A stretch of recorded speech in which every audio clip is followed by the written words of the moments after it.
앞서 욕설까지 섞어가며 이란의 보복 공습을 가한 트럼프 대통령이 앞으로 전면전에 나설지 주목되는 상황입니다. 이런 가운데 가자 지구에서는 희망적인 소식이 들어왔는데요. 중동 정세 어떻게 흘러갈지 짚어보겠습니다. 반길주 국립외교원 국제안보통일연구부 교수와 함께하겠습니다. 어서 오십시오. 안녕하세요. 네, 자 미국 이란 얘기부터 해보겠습니다. 지금 분위기가 상당히 살벌한 멘트들이 오가고 있는 상황이잖아요. 자 지금 상황 어떻게 보고 계십니까? 일단 전황을 한 두 가지 특징으로 볼 수 있을 것 같아요. 첫 번째는 이제 확전 양상. 확전이라고 하면 이제 사우디가 참전을 했고 이집트 이제 한국까지 공격을 받는. 그래서 기존에 있었던 전선 지역에서 분명히 넓어지는 게 있고요. 그 다음에 이란 어떤 대리 세력이 지금 참전하는 게 있어요. 후티 반군이 홍해에서 결국은 참전을 한 상태이고, 그 다음에 이라크 내 친이란 민병대도 지금 군사 어떤 옵션을 지금 쓰고 있는 상황이기 때문에 확전 양상은 분명히 있다. 그리고 두 번째는 소모전이 이제 본격화되는 양상이다. 네. 지금 원래 속전속결전으로 미국 입장에서는 전쟁을 마무리하고 싶었는데 그게 안 되고 우여곡절 끝에 MOU가 이제 체결이 됐지만 이것도 사실상 작동 불능 상태가 된 상태에서 소모전이 이제 본격화되는 상황으로 가거든요. 그러면 이게 수년이 걸릴 수도 있다는 얘기예요. 그런 우려가 있고, 다만 지금 양측의 공습, 즉 이란과 미국의 공습만을 놓고 따져보면 약간 살펴볼 지점이 약속 겨루기는 아니에요. 그러니까 작년 10일 전쟁 때는 약속 겨루기 모습이 약간 있었는데 그건 아니고, 그렇다고 전쟁을 본격화하겠다는 것도 아니거든요. 그래서 그걸 보면 최대 확전은 피하는 통제된 확전이다 이렇게 볼 수 있는데, 그 대표적으로 이란이 이번에 이제 사용한 미사일이, 그러니까 중동 내 미군 기지를 타격하기 위해서 사용한 미사일이 에마드 미사일이라고 해서 회피 기동이 안 되는 거예요. 그러니까 요격이 될 수 있는 미사일이잖아요. 미군이 요격을 할 수 있게. 그래서 사상자가 나지 않게 하는 수준에서의 무기로 미국의 이제 공세를 하려고 하는 의도가 보였다. 물론 이제 기습 공격이고 선제 공격으로 굉장히 다른 형식이었지만 그래도 최대 확전은 막고자 하는 의지가 있었다라는 게 보이고, 미국 입장에서도 이번에 굉장히 기습 공격을 당한 것에 당황해하면서 대규모 공습을 하겠다고 했지만 어쨌거나 지금 군사 시설을 위주로 공격을 한 거예요. 과거에 얘기했던 뭐 교량 파괴, 그다음에 원전 시설 파괴, 에너지 시설 파괴 이런 거하고는 거리가 있잖아요. 이것도 결국은 통제된 확전을 생각을 하는 것이다. 그래서 전쟁 재개라기보다는 자위권 차원과 전술적인 비례성의 원칙에 의해서 대응을 한 거다. 이런 측면에서 보면 분명히 협상의 공간도 남아 있는 것이죠. 예, 그러니까 통제된 교전은 아니지만 양측 다 확전은 피하고 있는 것은 맞는 것 같다 말씀해 주셨는데요. 이런 가운데 그 가자 지구 관련된 속보가 들어왔습니다. 지금 트럼프 대통령이 지금 하마스는 무장 해제를 하기로 합의를 했고, 만약에 무장 해제가 완료되면 이스라엘군이 철수한다라는 내용을 발표했거든요. 어디까지 사실로 믿어야 할까요? 우선 이제 이 무장 해제 수준이 어느 정도이고 무장 해제를 달성할 수 있는 기간이 언제인지 이거에 따라 좀 달라질 것 같아요. 그래서 새로운 이제 칼릴 알라야가 이제 지도자가 돼서 새로운 체제가 만들어졌지만 여전히 초강경파이고, 그렇기 때문에 쉽게 무장 해제하는 건 어려울 거라고 봅니다. 다만 이 새로운 체제 내에서 지난해 이제 9월달에 이제 이게 이제 발표가 되면서 결국은 이제 진행이 됐던 가자 평화지구 3단계 구상이 있잖아요. 이것에 대해서 준수 의지는 재확인했다라는 수준에서는 평가를 할 수 있을 것 같아요. 1단계가 즉각 휴전하는 거였잖아요. 그래서 인질하고 수감자를 맞교환하는 것이고, 거기에서 이스라엘군이 합의된 선까지 이제 철수하는 것이고, 두 번째가 이제 비무장이에요. 이번에 비무장화 얘기가 나온 게 이 구상 3단계 가자지구 평화 구상안을 준수하겠다는 의지를 보인 거예요, 결국은.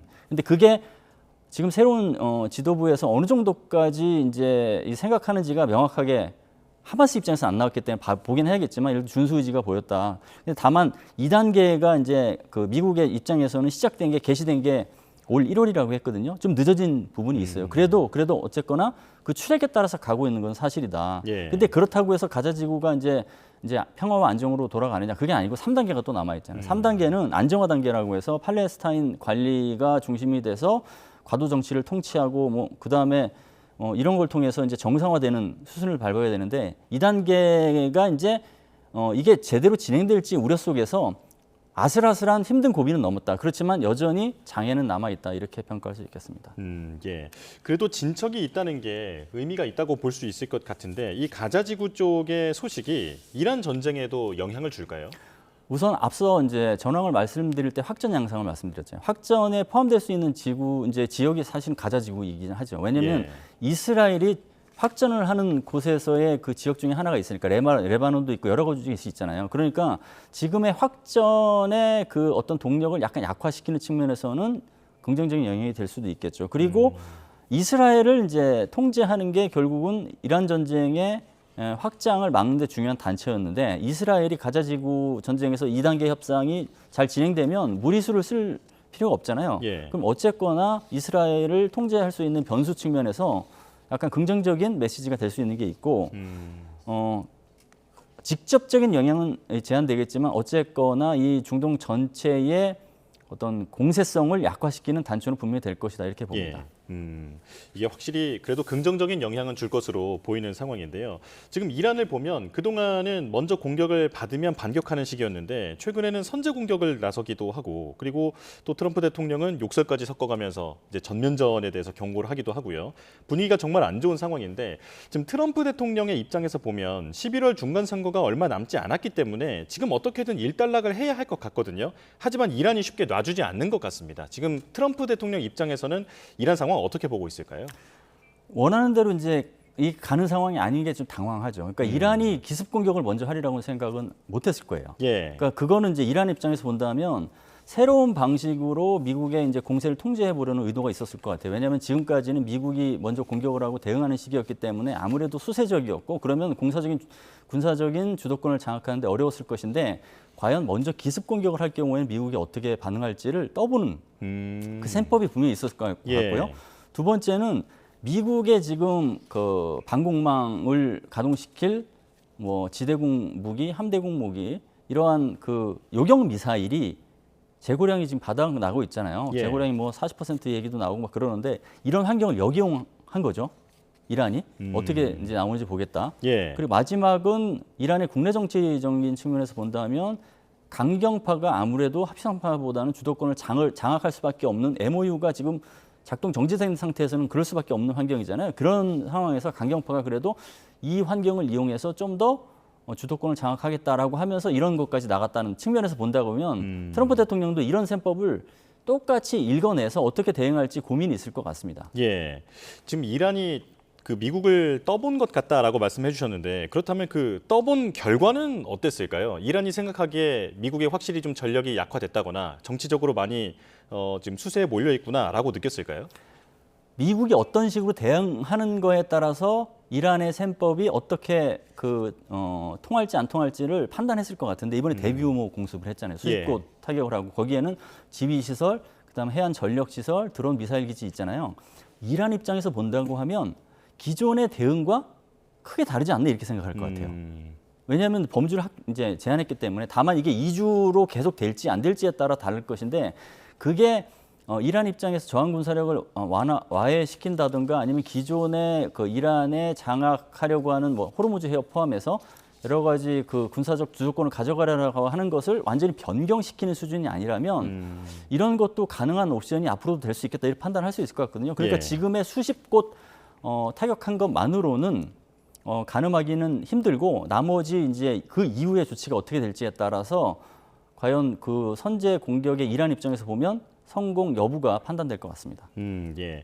지금 미군의 그 요격 미사일, 패트리엇, 사드 미사일 재고가 40% 이하로 떨어졌다라는 보고가 나오고 있는 상황에서 지금 이란의 이런 공격이 이루어졌다 보니까 지금 그게 함의가 무엇이냐 지금 교수님께서 계속 이렇게 분석을 해주셨는데요. 지금 외신에서 또 눈여겨볼 만한 분석이 하나 있더라고요. 중국이 이제 대만을 침공할 만한 가능성이 점점 커지는 것 같다. 이런 지금 상황을 중국도 충분히 알고 있을 것이다라고 하는데 이 부분은 어떻게 전망하십니까?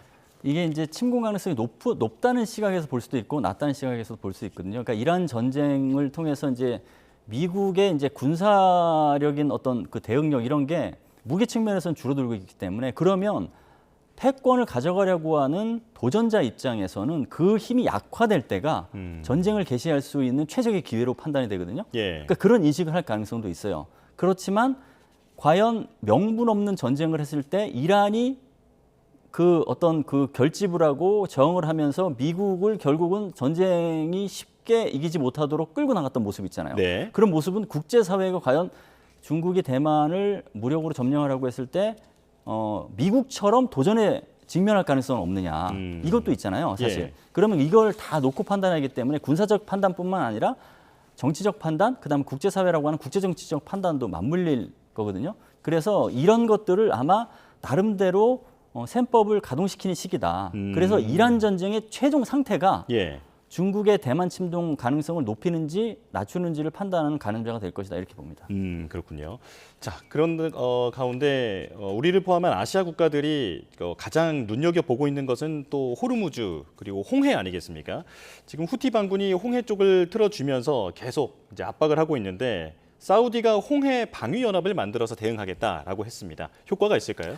지금 그 이란 전쟁이 바다를 통해서 확장되는 양상이 이제 분명해요. 네. 홍해로 시작했다가 지금 그 호르무즈 해협 봉쇄로 시작했다가 홍해, 지중해, 카스피해까지 가고 있잖아요. 이런 상황에서 홍해라는 지역은 누가 주도권을 행사해야 되냐라는 어떤 그 경쟁 지대가 되고 있고, 그럼 사우디가 결국은 미국의 이제 호의를 받으면서 이걸 주도권을 장악해야겠다는 셈법이 가동될 수밖에 없죠. 그리고 후티 반군은 지금 바브엘만데브 해협 봉쇄를 한 국가만 딱 그 표적으로 삼았잖아요. 그게 네. 사우디 봉쇄였거든요. 네. 그럼 사우디가 가만히 있을 수 없는 것이죠. 그러니까 14개국 해상연합 이런 구상을 통해서 이 해협을 개방해로 유지하기 위한 역할을 나서겠다. 그거는 그 바브엘만데브 해협을 개방하는 것뿐만 아니라 그것을 기회로 해서 시아파하고 수니파 간 대결의 지대인 이란하고의 이제 대결 그게 있잖아요. 거기서 사우디가 상당 부분 이란 전쟁 국면 이후에 주도권을 장악하는 기회로 활용하려고 하는 전략적인 포석도 있다고 봐야겠죠. 예. 이런 가운데 후티 반군이 중국 선박은 제외할 수 있다라고 밝혔었는데 기억을 좀 돌이켜 보면 이란도 호르무즈 봉쇄 초기에 중국 선박에 대해서는 돈을 받고 보내준다든지 약간 우호적인 행동을 취하지 않았습니까? 후티도 지금 중국과 어떤 식의 소통을 하고 있을까요? 지금 후티 반군이 지금 여러 가지 펼치는 어떤 전략 그다음에 그 셈법을 보면 이란이 했던 거랑 굉장히 유사해요. 그 선례 효과 측면에서 보면 이란이 호르무즈 해협을 봉쇄함으로써 미국을 군사력이 강한 미국을 상대로 압박을 하는데 상당 부분 성공했다는 판단을 하잖아요. 그리고 이게 효과가 막 다른 곳으로까지 부정적 파급 효과가 있는 상황이 인도네시아에서는 말라카 해협 통행료를 부과하는 것을 검토하겠다고 나중에 철회하긴 했지만 그런 얘기까지 나오고 예. 러시아는 북극 항로를 통행료 부과할 가능성이 지금 높아지는 상황인데 이거 선례 효과가 작동되는 여지를 판단해야 되는 상황에서 후티 반군이 유사한 방식으로 바브엘만데브 해협을 봉쇄하고 통행료를 얘기를 했어요. 그거는 결국은 이란의 그 해협 봉쇄가 통했다고 생각을 하고 후티 반군도 비슷하게 하겠다는 것인데 거기에서 말씀하신 대로 중국은 제외시킨다라고 하는 게 이란을 모방한 게 똑같은 게 있는 것이고 예. 두 번째는 후티 반군의 배후에는 이란이 있고 이란의 배후에는 또 중국이 있다라는 공식이 되잖아요. 네. 그러면 후티 반군도 중국을 언급함으로써 중국을 전선에 끌어들이는 것이죠. 그래서 중국을 전선에 끌어들이면 이 중동 전체가 미국과 중국의 대리전 지대가 되거든요. 그러면 이란과 후티 반군 입장에서는 불리할 게 없다. 더 유리해질 수도 있다. 이렇게 판단하는 것 같습니다. 예. 이제 9월에 미중 정상회담이 앞두고 있는 상황인데 미국과 중국 모두 그때까지 서로 카드를 최대한 많이 쌓아놓으려고 할 것 같습니다.